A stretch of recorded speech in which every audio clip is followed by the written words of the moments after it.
Many years ago, I was invited to a philosopher's forum. The speaker for that evening gave a very passionate talk about everything that was wrong with humanity. We built cities of concrete and steel. We strangled the countryside with strands of asphalt. We overfarmed the land. We ripped resources out of the ground and burned them up to make things and more things than we needed. Then we choked the rivers and oceans when we threw that stuff away because we never needed it in the first place. We arrived in forests and we left behind deserts. We were ruining the world with all these unnatural behaviors. He went on to say, we had been a whole lot better off when we were hunter-gatherers. But once we learned to grow our own food, we stayed in one place. Then we had more food, which led to more people, which required more food. And before you know it, we're eating all this synthetic, unnatural food, ruining our bodies while we're ruining the planet. Oh, if only we could go back to that more natural way of being. But when his talk was over, he made the mistake of opening the room to discussion. So my hand shut straight up. What do you mean by the term unnatural? I asked. Well, he replied immediately, man-made, synthetic, unnatural. Well, I took him to task for a bit on how there was nothing unnatural about how human beings behaved. It was as natural for us to build cities of concrete and steel as it is for ants to build mounds. I went so far as to say that no unnatural thing can exist in the universe. If it exists in the universe, then it is, by definition, perfectly natural. Not perhaps in anybody's best interest, but still perfectly natural. Now, I'm sure most of us would agree with the first part of his talk. Humans do appear to be out of balance with the world around them. We do seem to make a mess of things wherever we go. And why is that? Why do we so often make choices at odds with what is best for us, individually and as a species? There was a time when we walked in the savannas of Africa and elsewhere when we were no different than the other creatures making their way in the world. Faced with just surviving, our choices were straightforward: succeed or perish, individually and as a species. But then something happened. Probably about 200 or 300,000 years ago, our brains exploded in size, not actually exploded. Our brains transformed physically. They were larger, and they had added on this whole new set of rooms in the front. Here, in the prefrontal lobes, something new was happening. Our brains had developed a new capability, one that would forever separate us from the rest of the world. We were now sentient, self-aware, conscious creatures.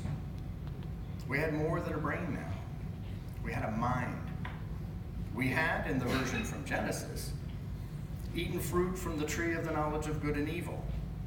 The serpent said, once we ate of this tree, quote, our eyes will be opened, and we will be like God. For this we were kicked out of the garden. Not because we knew good from evil, but because God worried we might also go eat off the tree of life and become immortal. So we were expelled from Eden. Biblical references aside, this isn't a bad description of what occurred. With our new minds, we no longer walked as one among the others, but somehow apart from them. We could see the world in new ways. We could see ourselves. The scale had fallen from our eyes, and now we could see things we couldn't see before. But in its place, a kind of veil descended. We could only know the world in these new ways, but never again as we had known it in the old. What is it then that separates humans from the others? Great minds used to say it was that we could build a perfect arch, but then we found out termites could do that. Then it was that we had dominion over nature. Only humans cultivated plants and herded other animals. And then we found out that ants do that. Then we found that humans were the only ones who craft or use tools. But sea otters and chimpanzees can do that. But we're the only creatures that can use symbols and language. Except Dolphins, gorillas, and even sharks can do some of that. So what is it then that is left to us, that is only ours, and no one else's? Stories. We are, as far as we can tell, the only creatures who store information outside of our bodies. This is more profound than it seems at first glance. This ability grants us something that no other creature has: the ability to share our minds. Now, I don't just mean information. Lots of creatures share information. Bees will dance the instructions to their hive mates about where the pollen is to be found. A wolf will let the other wolves know where they can and cannot go by, well, going on the trees where they don't want the other wolves to go. Even plants can share information. According to the Scientist magazine, plants communicate through the air by releasing chemicals called volatile organic compounds, VOCs, and through the soil by secreting chemicals and transporting those along thread-like networks of fungus. So it's not just house painters that fill the air with VOCs. But sharing information about the world around you is not the same as storing that information. Storing information outside our bodies means not only do we share here and now, but across generations of time. I can share that stored information, those stories, not only with my children, but with their great-great-grandchildren. A kind of immortality is granted. We've maybe taken a nibble at that tree of life after all. And more important than just storing the information is the kind of information that we store. More than the location of food or a warning of imminent danger, we have the ability to know one another's thoughts and feelings. We not only share information about the world outside our bodies, but also about the worlds inside our minds. Worlds that are not all around us, but are only to be found inside us, in our hearts. To know the heart of another, to be able to understand that worlds can exist other than the one we see, brings something new into the equation. Beyond a simple transactional altruism, you watch my young, I'll go get us some food, comes a true sense of empathy, a true understanding that leads from simpler ideas to ever greater ones. An understanding that takes greater ideas and fashions them into entire worlds. It provides the ability to choose what our world is. That veil not only masks the world as we once knew it, it acts as a screen on which we can project our ideas and hopes. James Burke, a British science historian, posits in his work, The Day the Universe Changed, quote, that the universe essentially only exists as one perceives it through what one knows. Therefore, if one changes one's perception of the universe with new knowledge, one has essentially changed the universe itself, unquote. The stories we tell ourselves about who we are shape the world in which we live. This ability to choose the story creates the foundation of morality itself. What will we choose? How do we decide?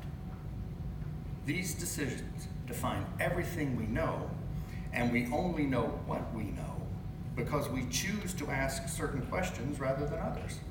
We choose to accept certain answers rather than others. From Plato to Galileo, from Descartes to Locke, the human universe has grown ever wider in scope, and our place in it ever farther off the center. So far have we moved off center and shrunk in scale that many believe the universe to be a cold, indifferent void where God is dead and we are on our own. But Emerson warns us that, quote, people do not seem to realize that their opinion of the world is also a confession of their character. If you think the universe is a dark and scary place, it will oblige by being very dark and full of terrors. If you believe the world is a loving place, full of possibility, then the universe is, as Stephen Colbert puts it, opening and upward. When I was a bitter and angry teenager, the universe was a great big gun and they were pointing it at me. But since I fell in love with the world, the universe sings me love songs through my car radio. So what's so beautiful about humanity then? If the first part of that lecture long ago was correct, then we've made some pretty poor choices about which stories we're telling ourselves. So what if it's natural for humans to make a mess wherever they go, if they make a mess wherever they go? Our beauty lies in the fact that we also have the natural ability to choose, and to choose better. To look at the world and imagine something other than what we see. To imagine that we can transform this world around us from one covered in ash and soot to one that blossoms with hope and possibility. In James Goldman's play, They Might Be Giants, the hero is taken to task for being like Don Quixote, for always thinking everything is something else. He retorts, well, Don Quixote had a point. Of course, he carried it a bit too far. He thought that every windmill was a giant, and that's insane. But thinking they might be, well, all the best minds used to think the world was flat. But what if it isn't? It might be round, and bread mold might be medicine. If we never looked at things and thought of what they might be, why, we'd all still be out there in the tall grass with the apes. Our beauty lies in our nature to look at the world and see what isn't yet there, and then to tell each other stories about it, stories about what we see. Even if no one takes heed of those stories for a century or more, they still might, someday. As Unitarian Universalists, as a people of beauty, our seventh principle calls us to respect the interdependent web of all existence.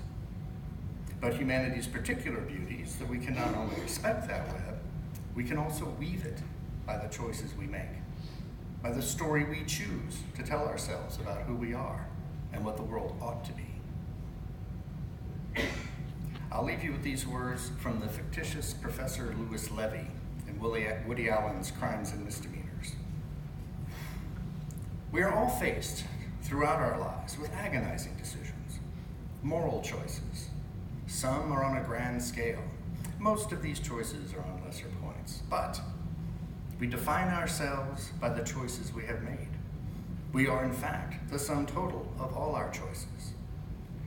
Events unfold so unpredictably, so unfairly. Human happiness does not seem to have been included in the design of creation.